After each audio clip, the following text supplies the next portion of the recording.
بسم الله والصلاة والسلام على رسول الله.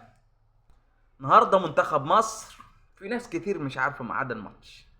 في ناس كتير مش مهتمة بماتش منتخب مصر أمام بوتسوانا النهارده. يقول لك يا عم احنا صعدنا، ومين بوتسوانا دي، ومين مش عارف ايه. فالنهارده الساعة 5 ماتش المنتخب مصر أمام بوتسوانا في آخر ماتشات التصفيات بتاعت كأس الأمم الأفريقية اللي مصر صعدت من بدري يعني. فالنهارده آخر بقى الماتشات الرسمية في التصفيات دي. مصر، منتخب مصر ومنتخب بتسوانا. منتخب مصر بقيادة المدير الفني اللي عامل نتائج كويسة. في ناس تعترض على حسام، في ناس توافق على حسام حسن، لكن الأرقام هي اللي بتتكلم. يقول لك يا عم ده لاعب كلها منتخبات ضعيفة يا عم، لسه ما الاختبار الحقيقي ما جاش. طيب ماشي، الراجل عامل نتائج، ما نشوف الاختبار الحقيقي بقى والمعمعة كاس الامم الافريقيه بقى والمنتخبات القويه بقى هنشوف. وان شاء الله باذن الله حسام حسن احرز كاس الامم الافريقيه بتهيالي 86 و98 و2006، احرزها 3 مرات وهو لاعب دي تقريبا 3 مرات اهو. يعني 2006 كان في المنتخب اخر ايام الكابتن حسن شحاته لما ضمه، دي كان اخر بطوله شارك فيها حسام حسن مع المنتخب. وكان 98 في بوركينا فاسو، و86 كانت في مصر. دول بتهيالي 3 بطولات حققهم حسام حسن وهو لاعب. وهو ايه؟ لاعب. ووصل كاس عالم في 90 طبعا. فنفسه بقى ياخد كاس الامم الافريقيه وهو مدرب، ويوصل كاس العالم وهو مدرب. وان شاء الله ده يحصل، ان شاء الله ده يحصل باذن الله. كلنا ورا حسام حسن وكلنا ورا منتخب مصر. ده اول حاجه كده. طيب، الاول كده صلي بينا على النبي، ثم اللايك ثم الاشتراك في القناه. نتمنى الناس ما تكسلش في اللايك، نتمنى الناس ما تكسلش في الاشتراك في القناه. اللي ما عملش اشتراك ينورنا. وقبل ده كله صلي على حبيبك محمد صلى الله عليه وسلم. الاهلي سيف زاهر امبارح طالع، يعني ايه؟ طبعا هو كان كهربا كان ضيف معاه، وقال الواقعة بتاعت شيكابالا وامام عاشور. فكهربا كان قال رواية تانية خالص على اللي قالها محمود كهربا امام عاشور لما كان مع شوبير الحلقة الأخيرة. يعني كهربا قال لك لا، ده شيكابالا بيقول له هترجع الزمالك يا امام، هتيجي الزمالك يا امام، ما ترجع الزمالك يا امام. فامام راح لشيكابالا وراح عمل التيشيرت كده وقال له لا ده انا في حته تانية والكلام ده. دي روايه كهربا مع سيف زاهر. امام عاشور طبعا كلنا شفناه مع شوبير، قال حاجه مغايره تماما. قال لك ده انا كنت بقول له دونجا هطرده عشان كل شويه يضربني، فخليه يهدى شويه عشان مش هديت الكارت التاني ويطرد، كان عنده انذار اصفر. شيكابالا مع ابراهيم فايق قال روايه تالته خالص.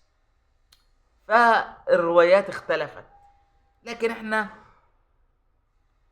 يعني مش عارف نصدق مين ونكذب مين. بس انا الراجل اقسم بالله امام عاشور، فهو روايته الاصح يعني.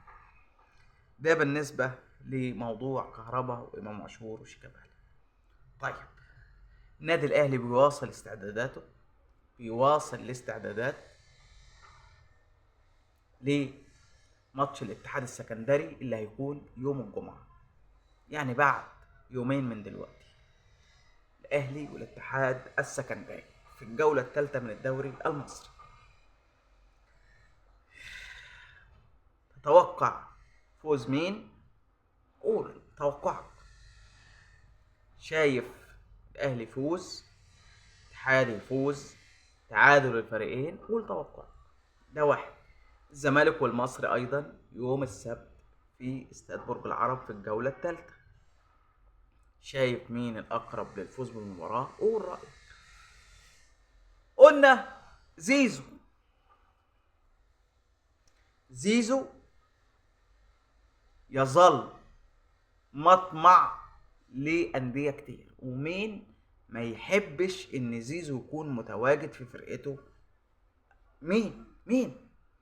زيزو لعيب تقيل، تتفق بقى تختلف، لا لعيب تقيل، لعيب تقيل.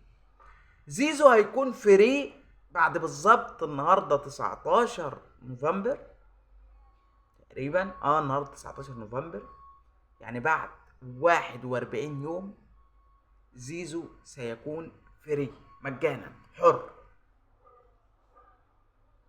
طب لحد دلوقتي زيزو لم يجدد تعاقده مع نادي الزمالك، لم يجدد تعاقده حتى هذه اللحظة مع نادي الزمالك. تمام؟ واضحة كده؟ ما جددش، ولا نادي الزمالك اعلن، ولا زيزو اعلن، ولا والد زيزو اعلن، ولا اي حاجة في نادي الزمالك. طب زيزو ده لو الزمالك ما نجحش انه يجدد لزيزو قبل 1 يناير، زيزو سيكون فري يمضي للنادي اللي هو عاوزه، سواء بقى الاخدود السعودي، نيوم السعودي، العرب القطري، الاهلي المصري، اي فرقة هو عايز يمضي لها يمضي لها. نادي الاهلي يقول لك انا لا اله الا الله، هو زيزو حرام ان انا اتفاوض معاه وهو لاعب حر؟ لا مش حرام، ده لاعب حر مجانا، من حق ان انا اتفاوض معاه طالما مش مرتبط بعقد مع نادي الزمالك. فزيزو مطمع لانديه كتير. مش معنى كده ان انا بقول لك ان زيزو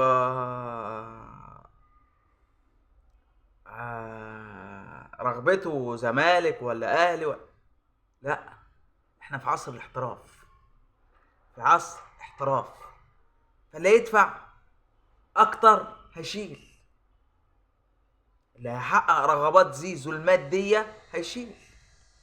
اغراءات الاهلي، وعندك بيراميدز دخل على الخط ايضا، نسيت اقول بيراميدز، فالاغراءات كتير. عندك الاهلي هيلعب كاس عالم للانديه، مش عارف ايه بطولات كتير، دوري ابطال. ف بالنسبه لزيزو موضوع شائك، يعني وارد كل شيء، مش تستبعد اي حاجه في ملف زيزو. لا تستبعد انه يجدد للزمالك ويقعد ويستمر، ما تستبعدش انه ممكن ينتقل للدوري السعودي، ما تستبعدش انه ممكن ينتقل من 100 عقبه للجزيره يروح النادي الاهلي، اوعى تستبعد دي. والسيناريوهات كلها وارد كل حاجه في موضوع زيزو. اللهم بلغت اللهم فشل. مش هوضح اكتر من كده ولا هلمح اكتر من كده، لكن كل شيء في اوان. ده بالنسبه لموضوع زيزو. طيب،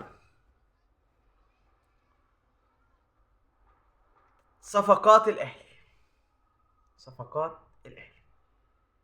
قلت لك قبل كده ان كولر حدد المراكز اللي هو عايزها، وبلغ اداره النادي الاهلي والكابتن محمد رمضان.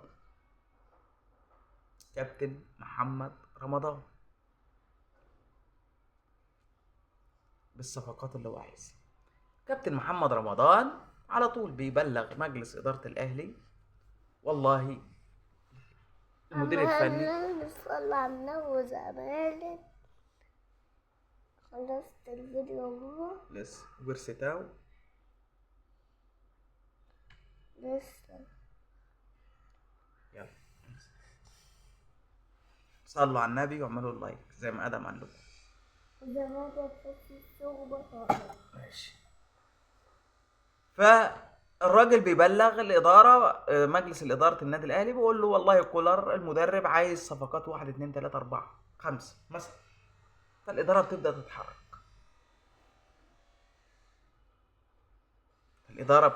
تتحرك.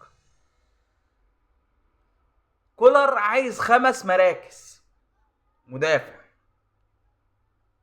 ولاعب وسط، 2 اجنحه، ومهاجم.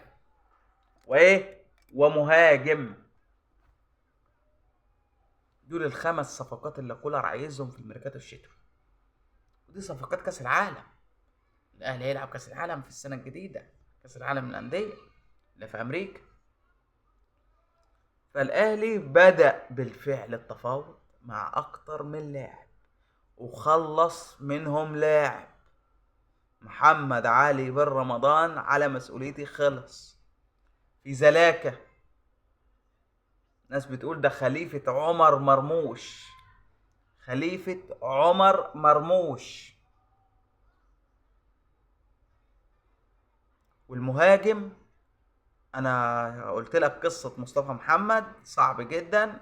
مصطفى محمد لن، سيبك من الكلام اللي بيقول لك 3 مليون يورو و4 مليون يورو، مصطفى محمد لن يعود للدوري المصري، لا للاهلي ولا للزمالك.